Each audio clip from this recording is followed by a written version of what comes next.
कुछ बदलाव देखा?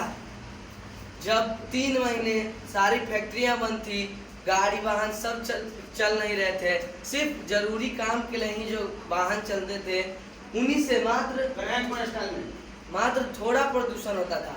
अभी का वातावरण देखिए, इस 3 महीने में क्या बदलाव हुआ? पूरा पर्यावरण शुद्ध है। हमारा पर्यावरण सिर्फ हवा से दूषित नहीं है, पानी जो फैक्ट्री से गंदे केमिकल निकल के नदी में जाते हैं और जो केमिकल वो गंदा पानी गाय पीते हैं, उनसे जो पदार्थ हमें खाने को मिलता है, हर चीज़ एक दूसरे से जुड़ा हुआ है। हमें इस बात को समझना चाहिए कि आप भी गौर करें कि हमें ज़्यादा से ज़्यादा किस चीज़ का इस्तेमाल करना चाहिए, चूल्हे का या सिलेंडर का। अपना हम लोग को यह देखना चाहिए कि पर्यावरण हमें किस चीज़ से बचाया जाता है। WHO द्वारा 20 साल पहले WHO द्वारा इसी बात को इंग्लैंड में देखा गया कि पर्यावरण धीरे धीरे दूषित हो रहा है। वहाँ पर सांस लेने में इतनी दिक्कत हुई कि ऑक्सीजन को वहाँ पर पैक करके बेचना पड़ा। तब WHO ने यह तय किया कि हर साल लोगों को जागरूक करने के लिए कि कम से कम जो प्रदूषित होने वाली चीज़ है उनका इस्तेमाल करें, अपने गाड़ी का प्रदूषण जांच करा के रखें। इसको जागरूक करने के लिए पर्यावरण दिवस का स्थापना किया, जिससे आज हम वर्ल्ड इन्वायरमेंटल डे से जानते हैं, जो 5 जून को मनाया जाता है। क्या आप लोग जानते हैं, सभी लोग बोलते हैं कि डायनासोर की कहानी सुनी है, किसी ने देखा नहीं है। क्यों? एक समय की बात है जब पृथ्वी पर डायनासोर यानी कि उन्हीं का वास था। जिस तरह अभी पृथ्वी पर मनुष्यों का वास है, उसी तरह उस समय पृथ्वी पर डायनासोर का वास था। एक क्षुद्र ग्रह आकर पूरे वातावरण को दूषित कर गया, जिसके वजह से पेड़ पौधे अपना खाना नहीं बना पाए, और जो जंतु पेड़ पौधे खाते थे उनको भोजन नहीं मिला, वह मरते चले गए। और जब धीरे धीरे सारे जानवर मर गए तो डायनासोर के लिए खाने के लिए भी कुछ नहीं बचा। धीरे धीरे वे सब विलुप्त होते चले गए। फिर पृथ्वी में परिवर्तन आया, फिर मानव आए, फिर मानव आए। इसी तरह हम लोग को गौर करना चाहिए। अभी के वातावरण को देखा जाए तो अभी 3 महीने से वातावरण तो शुद्ध है, लेकिन इससे पहले आप जानते हैं दिल्ली में सांस लेने तक के लिए दिल्ली में स्कूल तक को बंद कर दिया जाता था, क्योंकि बच्चों लोग को सांस लेने में बहुत दिक्कत होती थी। पर्यावरण प्रकृति एक ऐसा मूलधन है जो हमें जीवन देता है।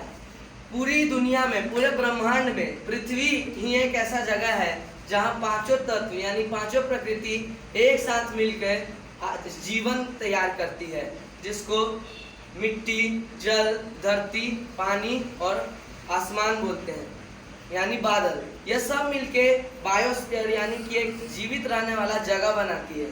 अगर हम इसे दूषित करेंगे तो आपको पता है क्या होगा? धीरे धीरे हमें सांस लेने में दिक्कत होगी, अस्थमा जैसी बीमारी होने चालू होगी, और एक दिन ऐसे ही करते करते जिस तरह डायनासोर इस धरती से विलुप्त हो गए, उसी तरह मानव भी इस धरती से विलुप्त हो जाएंगे। तो मेरे दोस्तों, आप सभी को यह ध्यान देना चाहिए कि आपने एक बात गौर किया है, किसी महान व्यक्ति ने एक बात कहा है कि मनुष्य ही एक ऐसा प्राणी है जो पेड़ काटता है, उसका कागज बनाता है और उसी पे लिखता है पर्यावरण को दूषित होने से बचाओ, पेड़ मत काटो। क्या आप समझते हैं? इसी बात पे गौर करिए कि मनुष्य ही एक ऐसा आदमी है जो पेड़ काटता है, फिर उससे पेज बनाता है और उसी पे लिखता है कि पेड़ मत काटो। तो गौर करिए कि कितनी बुद्धि के साथ हम लोग आगे बढ़ रहे हैं। पेड़ को काटना, पेज भी हमारी जिंदगी में अहम रखता है। क्या पुराने जमाने में लिखा नहीं जाता था? अब क्या जो एंशियंट हिस्ट्री हम लोग को पता है, क्या वो कागज पे लिखी रहती थी? नहीं, पत्तों पर, जिसको इंस्क्रिप्ट, मनुस्क्रिप्ट, पत्थर पर, पेड़ पर लिखा जाता था। आज भी लिख सकते हैं, आज भी लिख सकते हैं, लेकिन लोगों को शर्म आती है। अरे वो कॉपी पे लिखे छे क्लासमेट के, तो हम लिखबे ना, हम क्लासमेट पे लिखबे। अरे क्या क्लासमेट? कितने पेड़, 1000 पेड़ बन के क्लासमेट का कॉपी बनता है। आप अगर वही पेड़ के पत्तों पर लिखोगे तो क्या आपका वातावरण दूषित होने से बचेगा? जरूर बचेगा। इसीलिए आप सभी लोगों से अनुरोध है कि मेरी टीम ने जो नाटक दर्शाया है उसमें बताया गया है कि पेड़ कट जाता है, आदमी धूमपान करने लगे हैं, सब छोटे छोटे बच्चों से लेकर बड़ों तक को इसकी लत है, जिससे वातावरण, आप जानते हैं दुनिया भर में कम से कम 25% जो वातावरण दूषित होता है मात्र स्मोकिंग करने से होता है। इसी से अंदाजा लगा लीजिए कि गाड़ी, फैक्ट्री, इनसे कितना धुआं निकलता है। इसीलिए आप लोगों से मेरा अनुरोध है कि जागरूक रहें, सजग रहें, पेड़ कटने से बचाएं एवं कम से कम कागज बर्बाद करें, क्योंकि एक कागज बनने के लिए कम से कम एक पेड़ लगता है। धन्यवाद दोस्तों, कहते हैं कि जब संवाद सशक्त हो तो समाज को प्रभावित करता है और समाज को एक नई राह दिखाता है। वास्तव में यह जो स्पीच था वह हमारी दिलों को छू रहा है। हमारे जो उम्मीद है कि किस तरह का संवाद, किस स्तर का संवाद किया जाए ताकि अधिक से अधिक लोग प्रभावित हो, तो मैं इस संवाद को जाहिर करने के लिए मिस्टर अभिमन्यु कुमार का बहुत बहुत आभार व्यक्त करते हैं, बहुत बहुत धन्यवाद करते हैं कि वे अपने जीवन में जो उनका सपना है वो साकार हो और बच्चे भी इस तरह की दिलचस्पी रखें और अपने आसपास के बच्चों को प्रेरित करें। तो अभिमन्यु जी के लिए एक बार